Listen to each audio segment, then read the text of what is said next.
When you hear the phrase soft as steel, what do you think of? While the word steel might conjure up images such as massive high-rise buildings, where does the soft part come in? And what exactly does this mean in our work and in our lives? Welcome to the Soft as Steel podcast with your host, Dennis Doran, featuring engaging conversations with a wide range of industry leaders around soft skills, how we practice love, inclusion, social justice, and compassionate leadership that's everlasting in the workplace. And now, here's Dennis Doran. I'm especially pleased with my guest today, Stephanie Paul, who's gone to great extent to bring us our conversation with the background of flowing water. We'll enjoy that throughout our conversation unless my engineer finds a way to get it out. But I kind of like it, Steph, and we both have distinctive voices, so it's not a problem. I'm really interested to meet you for a variety of reasons. One, your background and your career progression is really interesting. You're entrepreneurial. You're doing a lot of different things. You're doing them all well, as best I can tell. And I think that we have a lot of very similar thoughts, even though we're operating from different vantage points with regards to something I know that you are interested in, and that is people. And so, right off the bat, we have that common thought. You talk about people in a variety of ways. And in fact, I had a chance to view your introduction of taking the DISC in depth. DISC is something I'm very familiar with. I know you're expert in it. And I think it's an incredibly valuable tool to help individuals. And I think this is about the way you said it, but you kind of put the precedents in place in terms of why it's such a valuable experience. And that's the way I'll describe it. And that is that I think you believe pretty firmly that a person's success in going about their day-to-day activities, whether in a business setting or otherwise, starts with understanding themselves, both strengths and weaknesses. And that in and of itself equips them to be able to do a better job of understanding others. Mm-hmm. Absolutely. Is that about right? Yeah, that's dead on, Dennis. You're dead on. Well, I guess we're done then. I guess let's just let's move on to another topic. No, and I think we both also agree very strongly that humor is an important quality for people to possess. Absolutely. And helps to blend all the different behavioral styles in a way that's very sensible. Just share your thoughts. I mean, again, you have a tremendous amount of knowledge about DISC and even its origins, but just talk with me for a few minutes about your views with regards to its importance, what things you've learned, how you're helping the people that you coach learn. Because again, regardless of the industry, again, I'm in the construction industry, it's all about people. Everything is about people. And in that industry, we haven't done a good job of focusing on that part. That's why sometimes I have to tie people to a chair to make them, go online and take a brief DISC assessment so they can gather what I refer to as facts.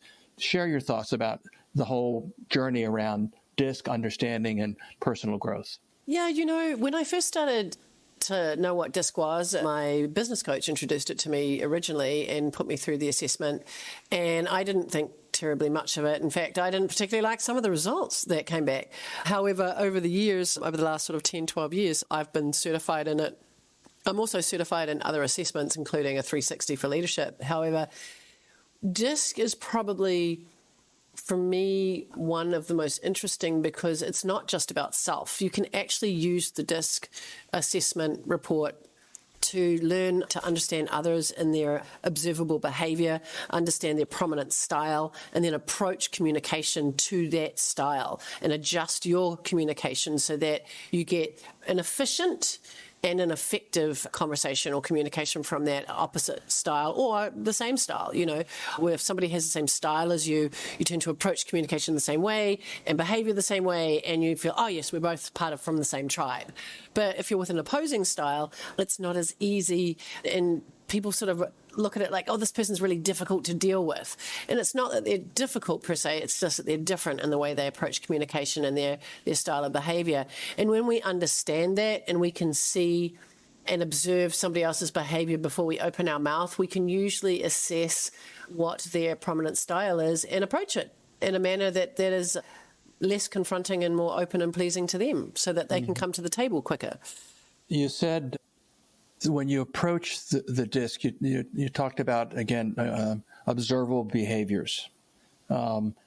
Give our listeners an example of, or examples of, what if I were equipped to be able to notice what observable behaviors I would see as an example in the dominant style of behavior, which is probably the one that's the most pronounced in many ways. Yeah, absolutely. So in DISC, for those who have not heard of it or, needs to dust off their memory a little bit, D stands for dominance, how you approach problems and challenges. It does not mean how dominant you are per se. It's just a definition of what the D stands for.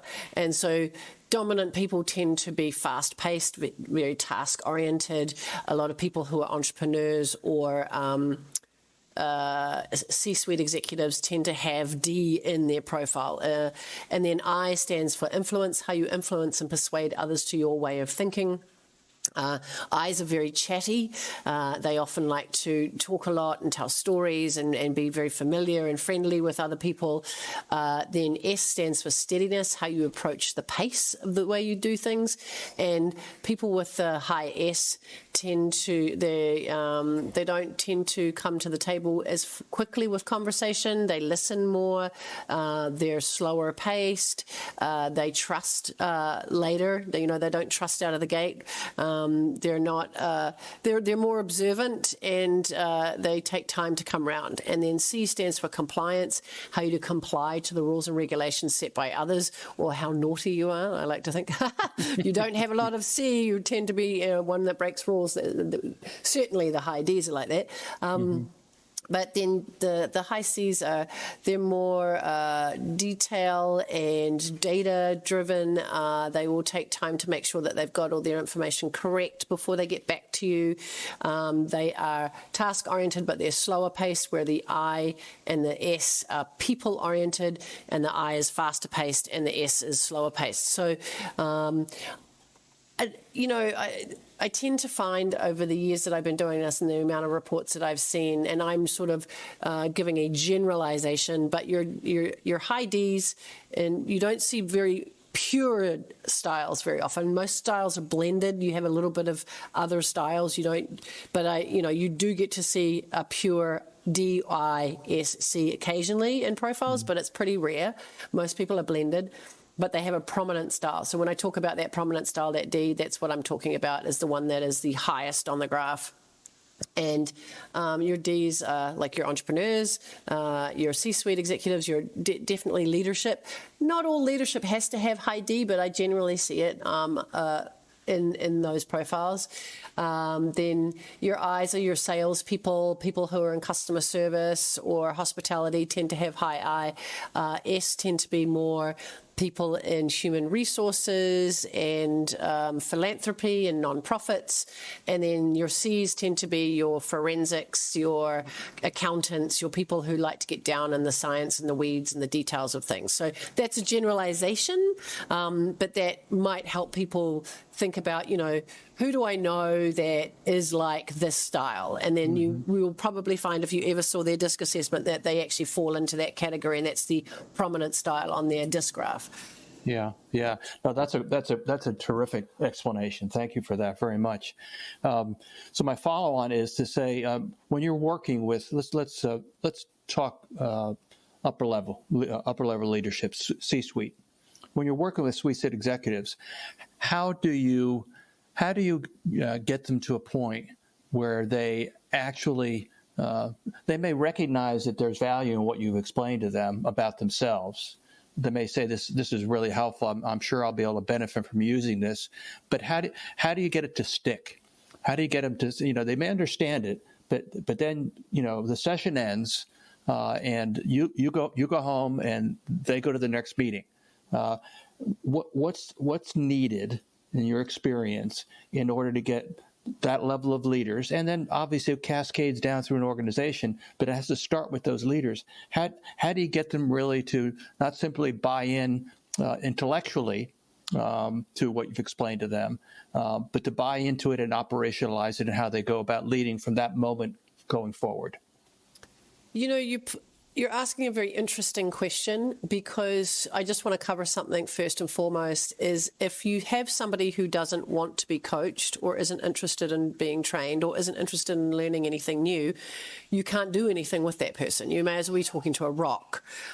So I literally had a venture capitalist come to me recently and said the CEO of one of their startup companies needed some help with his presentation and his pitch. They were raising money. And I said to him, well, before we get into more conversation, is he coachable? And I think he was quite surprised by me asking that question. And I said, because there's no point you guys spending a ton of money with having me come in and work with somebody who's not interested and isn't coachable.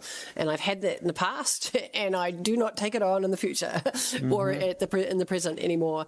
And so if you have somebody who is coachable, who is open, who is interested and wants to do the work, then I give them homework. I give them things to observe, to practice, and whatever their goal is, whatever they're working on, whatever their opportunity for growth is, that's sort of where we work, we do the work. And so the assessments that I use, like DISC, I also use emotional intelligence, EQ. I use 12 Driving Forces, which is an internal psychological motivator assessment to see what motivates people around things like knowledge and utility and resources and others. And I use a soft skill assessment that has 25 soft skills where you are developed in things from leadership, negotiation, customer service, or resiliency, things like that. I use it as all the assessments as kind of a cornerstone when I'm working with a one-to-one scenario. When I'm working with a team training, that can be completely different. Maybe we don't use assessments at all. We're specifically working on something that the leadership team have asked me to come in and train on. So there's a few different things that I work on around communication, storytelling, presenting, pitching, things like that.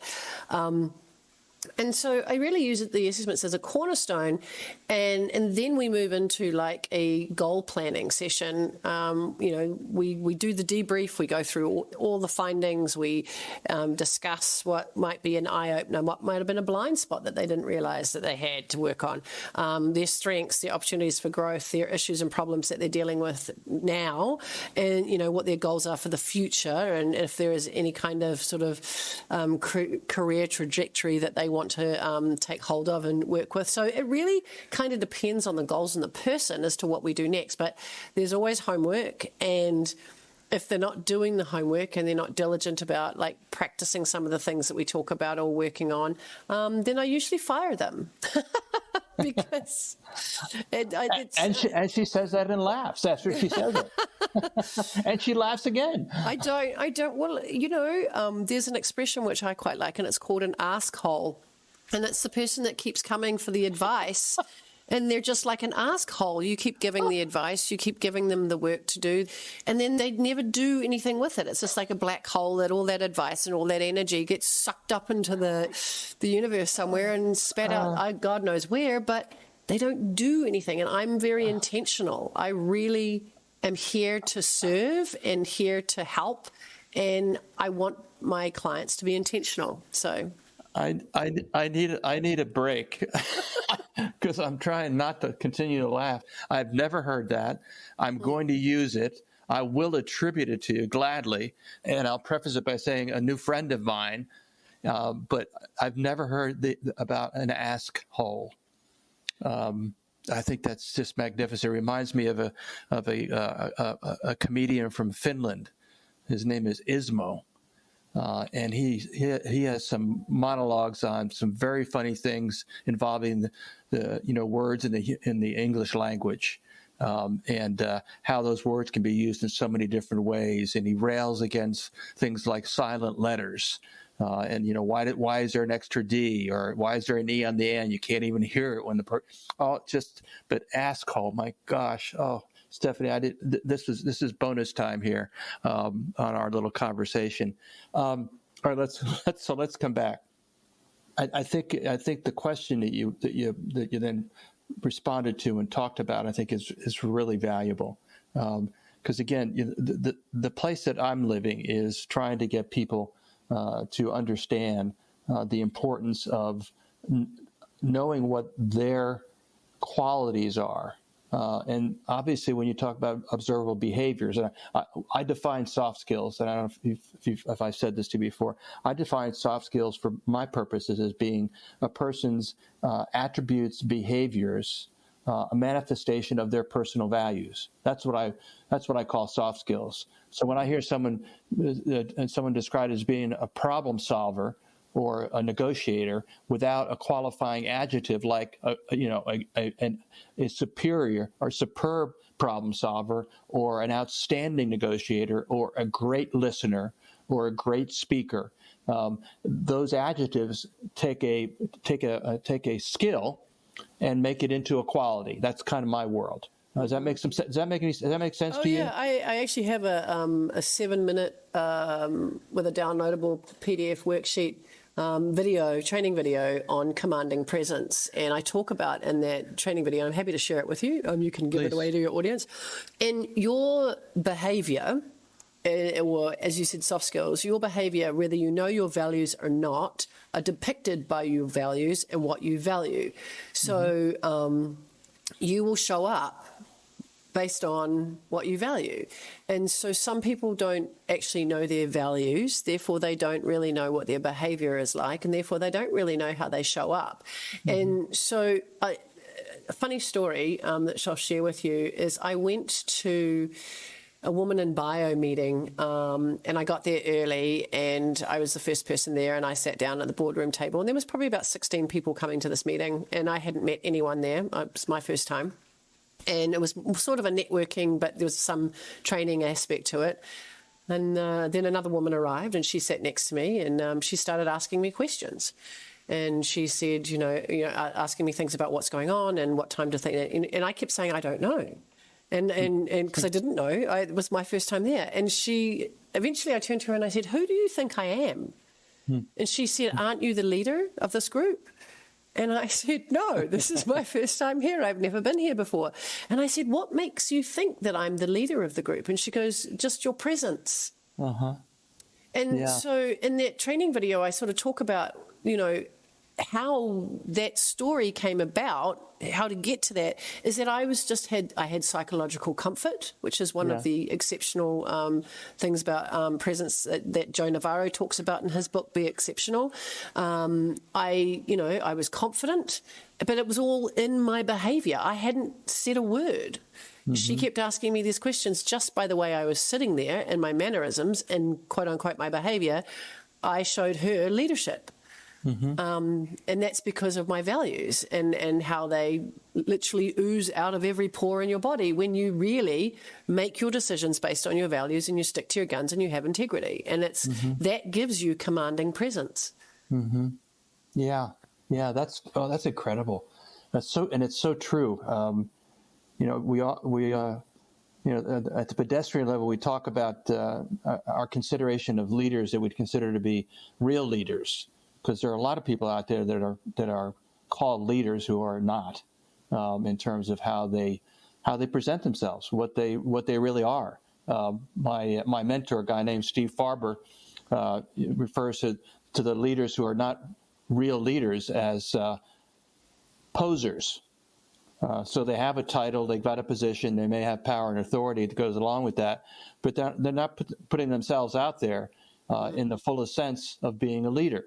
Leadership is not a title or a role. Exactly.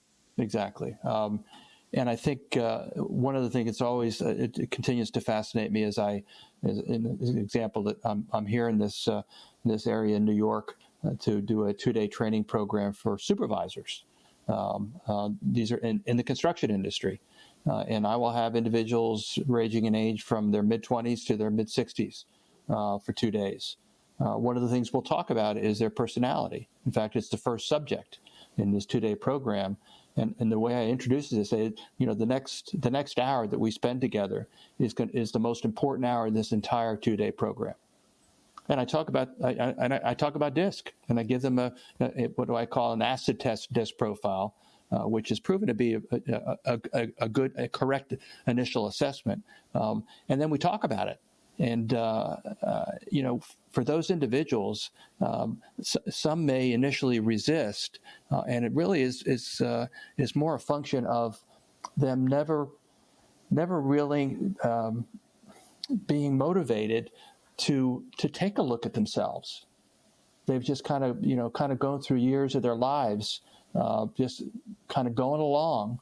And depending on how they were raised, their parents didn't bring any attention to different aspects of their experiences and how they would mold who they are as young and then older adults. Why do you think it's such an important thing for us to be talking about, and it's not just part of human behavior? That's a really good question. You brought up, if your parents haven't sort of shown you that type of thing, then you sort of grow up and it's hard or can be difficult to look at things internally.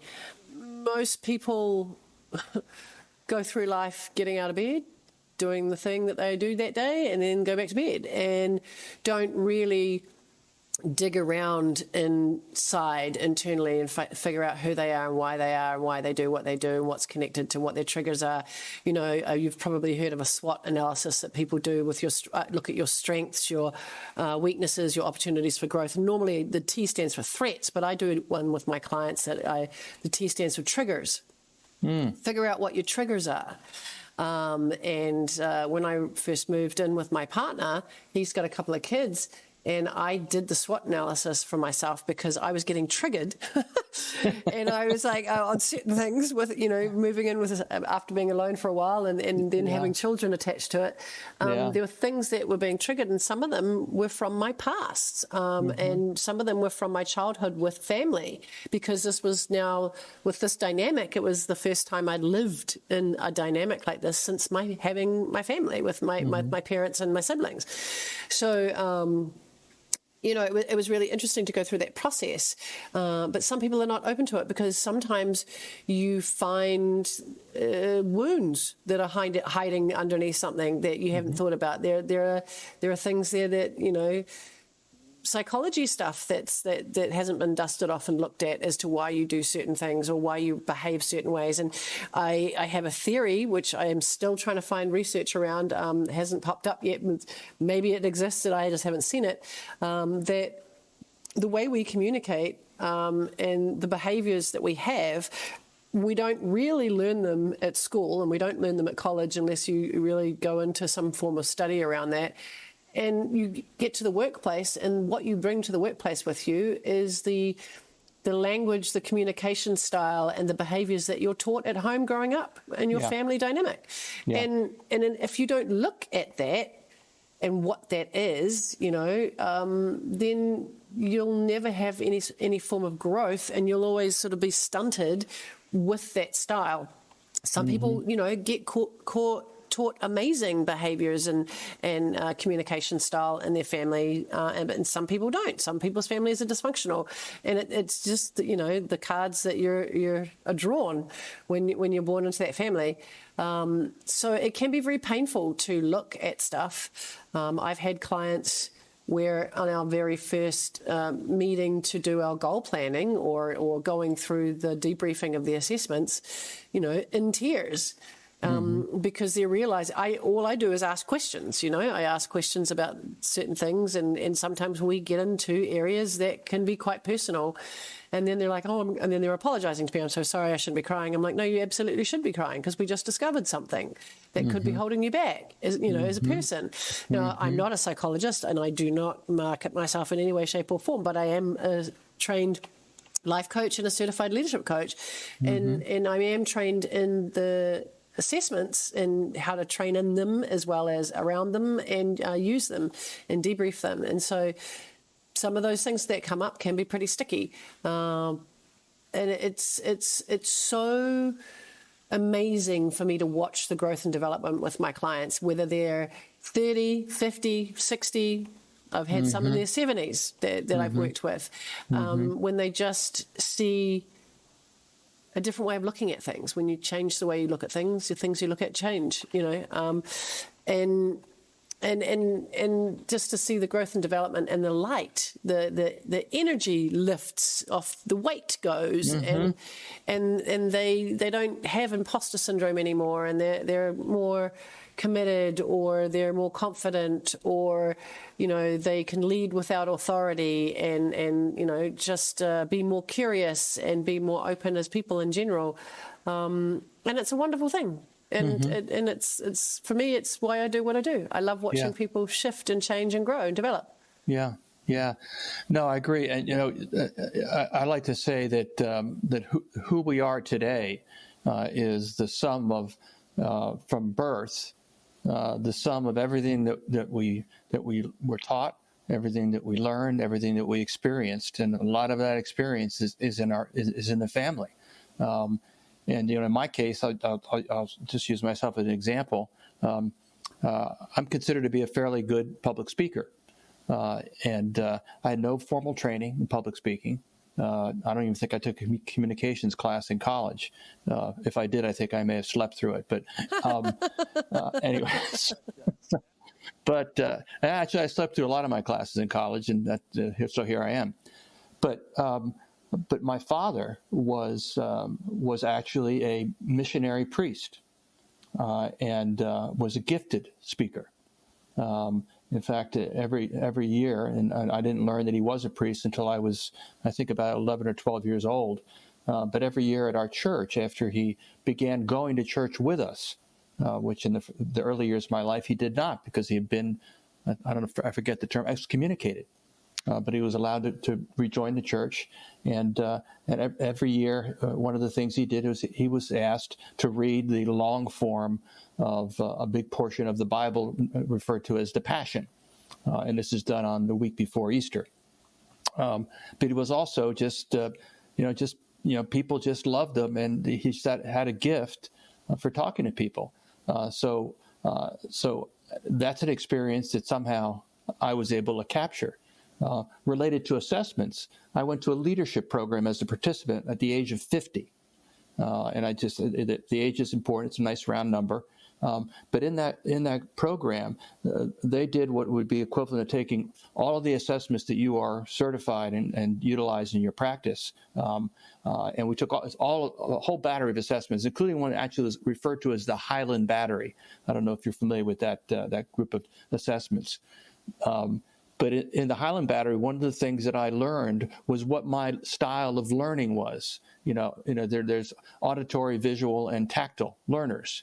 I learned that I was an auditory learner, that I didn't learn things by looking at them, by seeing them, which provided me an explanation with the help of a coach who was part of that experience to understand that was an explanation of what I didn't experience at a very young age, which was reading. As an activity within the family. And so as I grew older, I did reading that I needed to do. But I also, as a young adult, and even into my later years, up until 50 years old, I would go to a cocktail party. And again, back 20 and 30 years ago, one of the routine conversation starter questions at a lot of cocktail party was, have you read a good book lately? And my answer was always, I need to go get another drink. So, a little bit of humor there, but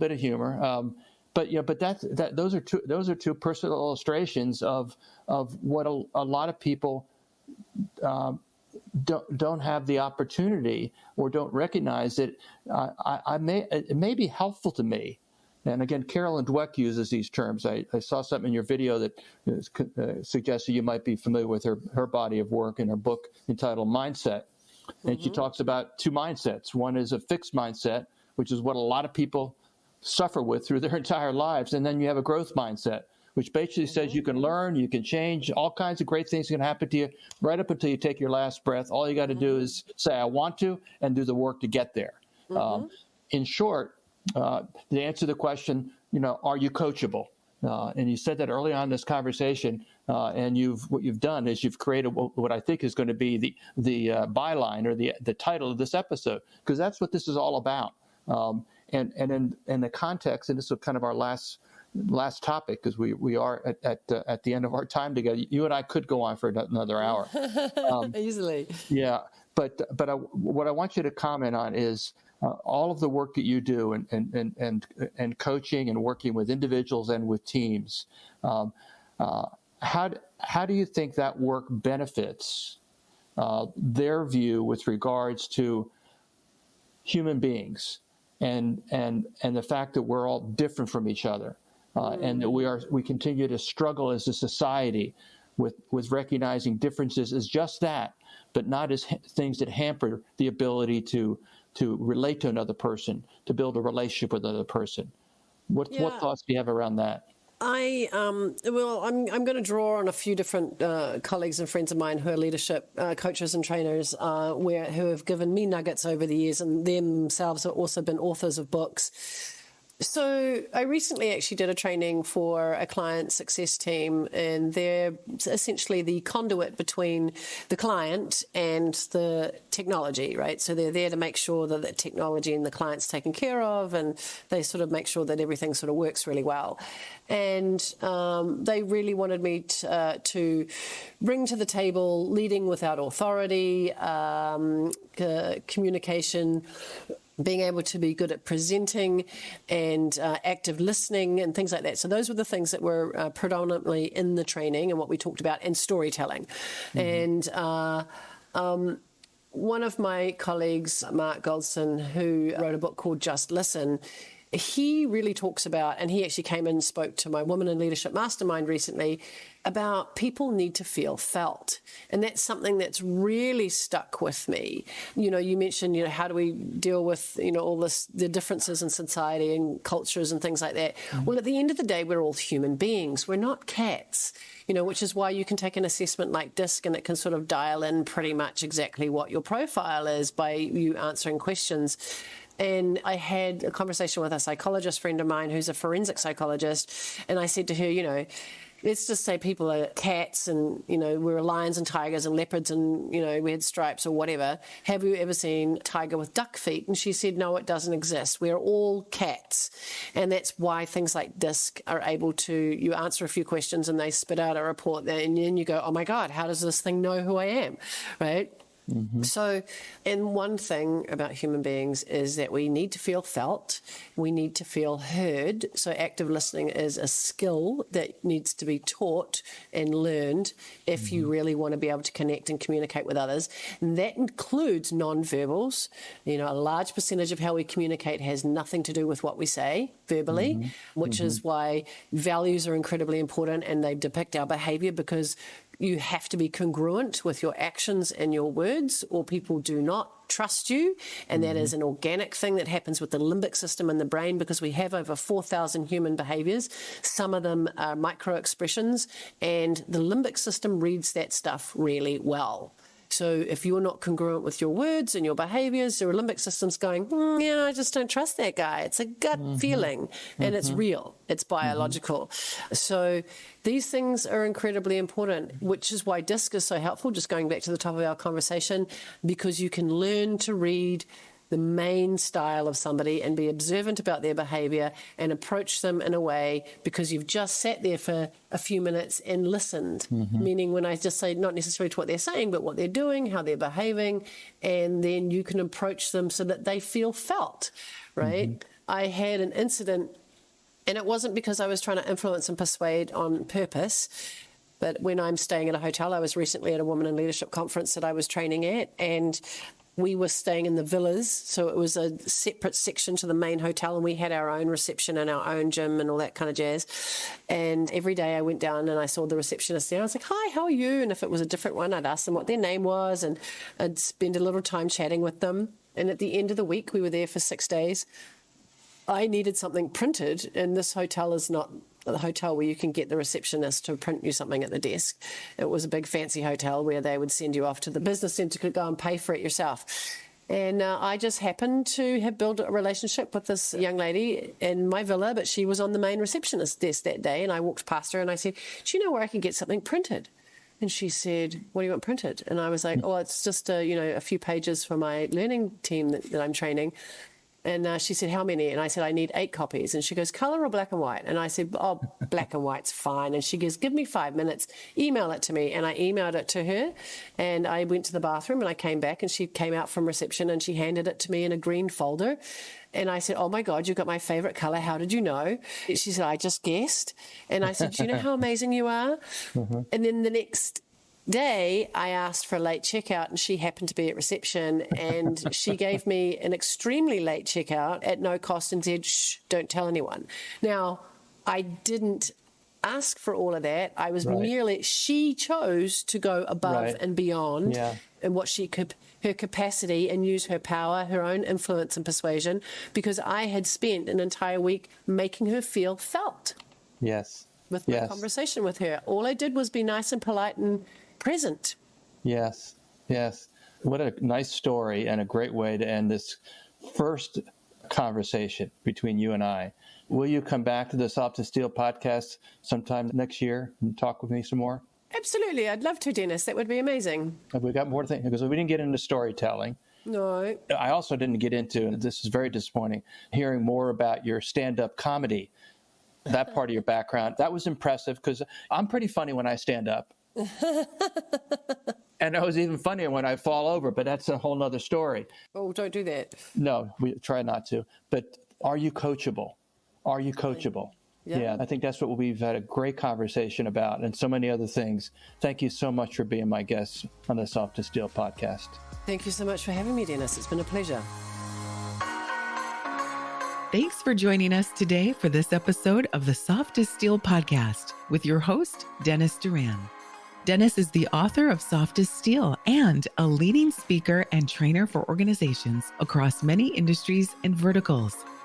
To learn more about the work Dennis is doing to activate soft skills in the workplace, contact him at dennisduranspeaking.com. Be sure to check out his book, Soft as Steel, on Amazon or wherever books are sold. You can subscribe to this podcast on iTunes or wherever you'd like to get your podcasts. And please remember to share this episode with your friends, colleagues, and anyone you feel would benefit from the conversation. We'll see you next time on the Soft as Steel podcast with Dennis Doran.